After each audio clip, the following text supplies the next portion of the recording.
एक बार गिद्धों का झुंड उड़ता उड़ता एक टापू पर जा पहुंच। वो टापू समुद्र के बीचों बीच स्थित था। वहाँ ढेर सारी मछलियाँ, मेढक और समुद्री जीव थे। इस प्रकार गिद्धों को वहाँ खाने पीने को कोई कमी नहीं थी। सबसे अच्छी बात ये थी कि वहाँ गिद्धों का शिकार करने वाला कोई जंगली जानवर नहीं था। गिद्ध वहाँ बहुत खुश थे। इतना आराम का जीवन उन्होंने पहले देखा नहीं था। उस झुंड में अधिकांश गिद्ध युवा थे। वे सोचने लगे कि अब जीवन भर इसी टापू पर रहना है, यहाँ से कहीं नहीं जाना है, क्योंकि इतना आरामदायक जीवन कहीं नहीं मिलेगा। लेकिन उन सब के बीच में एक बूढ़ा गिद्ध भी था। वो जब युवा गिद्धों को देखता तो चिंता में पड़ जाता। वो सोचता कि यहाँ के आरामदायक जीवन का इन युवा गिद्धों पर क्या असर पड़ेगा। क्या ये वास्तविक जीवन का अर्थ समझ पाएंगे? यहाँ इनके सामने किसी प्रकार की चुनौती नहीं है। ऐसे में जब कभी मुसीबत इनके सामने आ गई तो ये कैसे उसका मुकाबला करेंगे? बहुत सोचने के बाद एक दिन बूढ़े गिद्ध ने सभी गिद्धों की सभा बुलाई।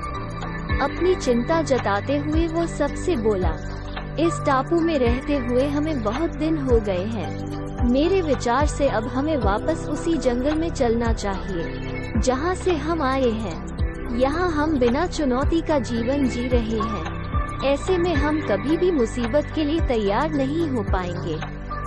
युवा गिद्धों ने उसकी बात सुनकर भी अनसुनी कर दी। उन्हें लगा कि बढ़ती उम्र के असर से बूढ़ा गिद्ध सठिया गया है, इसलिए ऐसी बेकार की बातें कर रहा है।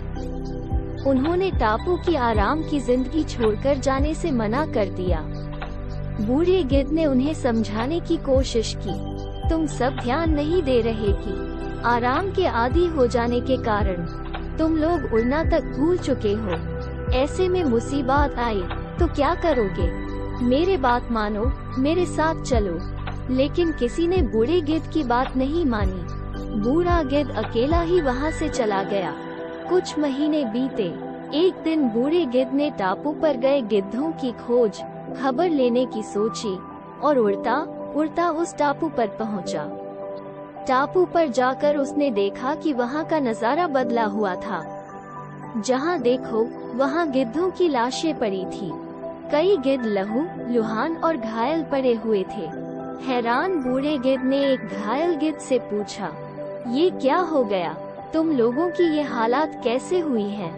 घायल गिद्ध ने बताया, आपके जाने के बाद हम इस टापू पर बड़े मजे की जिंदगी जी रहे थे। लेकिन एक दिन एक जहाज यहाँ आया। उस जहाज से यहाँ चीते छोड़ दिए गए। शुरू में तो उन चीतों ने हमें कुछ नहीं किया, लेकिन कुछ दिनों बाद जब उन्हें आभास हुआ कि हम उड़ना भूल चुके हैं, हमारे पंजे और नाखून इतने कमजोर पड़ गए हैं कि हम तो किसी पर हमला भी नहीं कर सकते और न ही अपना बचाव कर सकते हैं। तो उन्होंने हमें एक एक कर मार कर खाना शुरू कर दिया।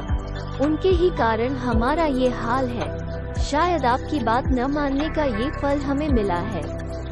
इस कहानी से हमें ये सीख मिलती है कि अक्सर कंफर्ट जोन में जाने के बाद उससे बाहर आ पाना मुश्किल होता है। ऐसे में चुनौतियां आने पर उसका सामना कर पाना आसान नहीं होता। इसलिए कभी भी कंफर्ट जोन में जाकर खुश न हो जाएं। खुद को हमेशा चुनौती देते रहें और मुसीबत के लिए तैयार रहें। जब तक आप चुनौती का सामना करते रहेंगे, आगे बढ़ते रहेंगे।